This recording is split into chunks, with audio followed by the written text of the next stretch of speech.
पर कनेक्शन में आज हम बात कर रहे हैं धानुका एग्रीटेक की। कंपनी देश की लीडिंग एग्रो केमिकल कंपनी है और इसे फोर्ब्स मैगजीन ने 200 best under a billion company in Asia Pacific जो है खिताब मिला है। और कंपनी की विस्तार योजना और बिजनेस आउटलुक को लेकर हम बात करते हैं विस्तार से। हमारे साथ धानुका एग्रीटेक के एमडी एम के धानुका जुड़ गए हैं। धानुका जी, स्वागत है आपका, आपने समय निकाला इस बेहद खास चर्चा के लिए। थोड़ा सा डिमांड सिनेरियो को लेकर हम बात करना चाहते हैं। चर्चा की शुरुआत में उसी से करना चाहती हूँ, क्योंकि क्लियरली हमने डिमांड सिनेरियो जुलाई से थोड़ा सा बेहतर होता हुआ देखा, लेकिन देखिए मॉनसून को लेकर कंसर्न्स अब बने हुए हैं। जिस तरह से अगस्त में हमने ऑलमोस्ट ना के बराबर बारिश देखी है और नीनो जिस तरह से एक्टिव हो रहा है, डिमांड सिनेरियो में कोई ब्लिप जो आपको महसूस होगा जुलाई के अच्छे डिमांड के बाद?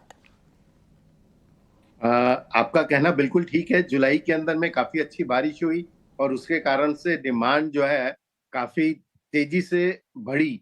लेकिन अगस्त के अंदर में 125 साल के अंदर में काफी कम बारिश हुई, उसके कारण से म्यूटेड प्रदर्शन रहा सभी कंपनियों का। लेकिन सितंबर के फर्स्ट वीक से फिर से बारिश जो है काफी राज्यों के अंदर में हो गई है और फिर से डिमांड पिकअप हो रही है।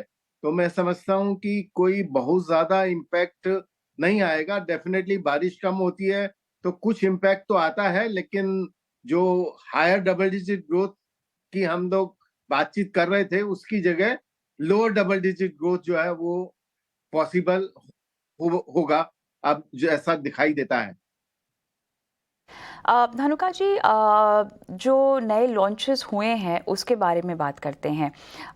जिस तरह से यहाँ पर हर्बिसाइड्स को लेकर शुरुआत की है आपने प्रोडक्ट लाइन की, ये बताएं इसको लेकर क्या इरादा है और किस तरह से डिमांड सिनेरियो को देखते हुए ये काफ़ी काम का लॉन्च होगा आपके लिए?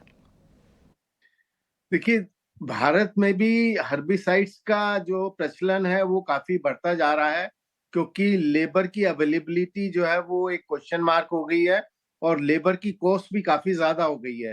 पहले किसान जो है वो लेबर एम्प्लॉय करके मैनुअल बीडिंग करा लेता था, लेकिन अब जो है केमिकल बीडिंग ज्यादा सस्ती पड़ती है किसान के लिए। तो इसके लिए वीडीसाइड का प्रचलन भारत में भी बढ़ता जा रहा है। ग्लोबली 48% कंजम्पशन है हर्बिसाइड्स का, लेकिन इंडिया के अंदर में ये 20% के लेवल पे है। लेकिन धानुका के पोर्टफोलियो में, क्योंकि हर्बिसाइड काफी ब्राइट सेगमेंट है, तो 30% के लगभग जो है हमारा शेयर हर्बिसाइड से आता है। और आने वाले समय में भी हम हर्बिसाइड अभी 9(3) हमने लास्ट वीक ही एक 9(3) के सेक्शन में एक नया मॉलिक्यूल फर्स्ट टाइम इंडिया में लॉन्च किया है, टाइजोम के नाम से, जो कि शुगर केन के अंदर में बीट्स को कंट्रोल करने के लिए यूज होगा। ऑलराइट, यहाँ पर आरएम प्राइसिंग ट्रेंड्स को लेकर आप हमें क्या कहेंगे? और साथ ही जिस तरह से आरएम की कीमतों में कमजोरी भी आई है, एबिटा मार्जिन को लेकर किस तरह से आपको ऊपर जाता हुआ आंकड़ा आप दिखाई दे रहा है? जैसा कि पहले भी हमने बताया था कि मार्जिन्स जो है इस साल इम्प्रूव होंगे। कम से कम 150 बिप्स इम्प्रूवमेंट ग्रॉस मार्जिन के अंदर में हम देख रहे हैं और मिनिमम 100 बिप्स का इम्प्रूवमेंट एबिटा मार्जिन के अंदर में देख रहे हैं। और प्राइसेस जो है अब काफी स्टेबल हो गए हैं। जो डाउनवर्ड ट्रेंड था वो टोटली रुक गया है, क्योंकि ये अभी पीक सीजन का टाइम है तो डिमांड सभी तरफ से रीजनेबल है। तो प्राइस जो है अब स्टेबल, मैं मानता हूं कि आने वाले समय में भी प्राइसेस स्टेबल रहेंगे। डोमेस्टिक डिमांड में कोई नए तरह का ट्रेंड? और रेनफॉल डेफिशिएंसी पे तो हमने बात की है, उसके बावजूद भी कोई मेजर कंसर्न्स आपको नहीं दिखाई दे रहे हैं, लेकिन उसके बावजूद भी जो डिमांड रोल आउट हो रही है उसमें कुछ अनएक्सपेक्टेड चीज़ें? नहीं, अभी इनिशियली देखिए हर्बिसाइड्स का यूसेज ज्यादा होता है, बाद में खरपतवार कंट्रोल हो जाती हैं तो फिर जो है इंसेक्टिसाइड्स और फंगिसाइड्स का यूसेज ज्यादा होता है। तो इस समय जो है इंसेक्टिसाइड्स और फंगिसाइड्स की डिमांड ज्यादा चल रही है और मैं समझता हूं कि ये अक्टूबर लास्ट तक जो है खरीफ की सीजन की डिमांड कंटिन्यू रहेगी, क्योंकि साउथ के अंदर में और ईस्ट में लेट सीजन स्टार्ट होता है। तो वहां पे अक्टूबर लास्ट तक सीजन चलेगा। धानुका जी, ट्रायल प्रोडक्शन जो शुरू हो चुका है ग्रीनफील्ड प्रोजेक्ट दहेज में जो है, अब ये बताएं कि एक्सपेक्टेड रेवेन्यू पोटेंशियल्स और टाइमलाइंस आप क्या दे रहे हैं इसको? देखिए, अभी हमको दहेज को स्टार्टअप प्रोजेक्ट के हिसाब से देखना पड़ेगा। इनिशियली जो है हम लोग फर्स्ट ईयर के अंदर में 50 करोड़ का रिवेन्यू वहां से देख रहे हैं। बाइफेंथ्रीन टेक्निकल हमने फर्स्ट टाइम इसके अंदर में बनाया है और क्वालिटी काफी अच्छी निकल के आई है। तो आने वाले समय में we are waiting for the opportunity to knock our door. Japanese company के साथ हम टाई अप करना चाहते हैं और वो कितना समय लेगा अभी कह नहीं सकते।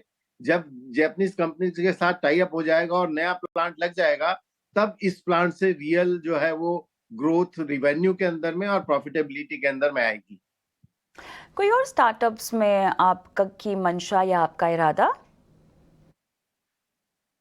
Please repeat your question. Startups को लेकर क्या आप और कवायद आगे बढ़ाने वाले हैं? कोई और मंशा आपका, स्टार्टअप्स पे फोकस कोई खास? नहीं, स्टार्टअप के अंदर में हमने ड्रोन कंपनी में वो किया था। मैं दहेज को बोल रहा था कि जैसे स्टार्टअप को समय लगता है तो बिल्कुल। दहेज प्रोजेक्ट को भी एज ए स्टार्टअप हमें लेना पड़ेगा करके। प्रॉफिटेबिलिटी को लेकर आप किस तरह के टारगेट्स अब हमें बता सकते हैं, और ओवरऑल वॉल्यूम ग्रोथ और मार्जिन्स में पिकअप के चलते कुछ आंकड़े जो आपने अपने लिए सेट किए हों? EBITDA margin, we are targeting 70 more than 17.5% EBITDA margins. This is the target। और gross margin जैसा मैंने कहा अराउंड 36% के लगभग हम जो है एक्सपेक्ट कर रहे हैं। जी, धानुका जी, बहुत बहुत धन्यवाद, आपने समय निकाला और इतने विस्तार से कंपनी की तमाम योजना पर हमसे बात की। धन्यवाद। जी, हमारे आज के एक्सपर्ट से जुड़ते हैं राघवेंद्र केडिया मेरे साथ जुड़े हुए हैं। और राघवेंद्र, सबसे पहले आपका टेक लेना चाहूंगी, धानुका एग्रीटेक को लेकर बताएं क्या व्यू है आपका? धानुका एग्रीटेक में सबसे कंफर्टिंग चीज जो हमें लगती है वो है 70% प्रमोटर होल्डिंग, जो कि कॉर्पोरेट गवर्नेंस को बहुत अच्छे से दर्शाता है। इसमें इंस्टीट्यूशनल होल्डिंग भी तकरीबन 20% की है। सो कुछ भी पॉजिटिव न्यूज अगर कंपनी में आती है तो क्योंकि इसका फ्री फ्लोट इतना कम है, एक बहुत बड़ा अपसाइड पॉसिबल है। हमें लगता है ये प्राइस पे 850 860 के भाव से अगर धानुका एग्रोटेक को यहाँ पर भी बाय बनता है और अगर 1 साल के लिए होल्ड करेंगे तो 25% अपसाइड और एक लक्ष्य बनता है 1050 का। सो इसमें टारगेट 1050 का आता है।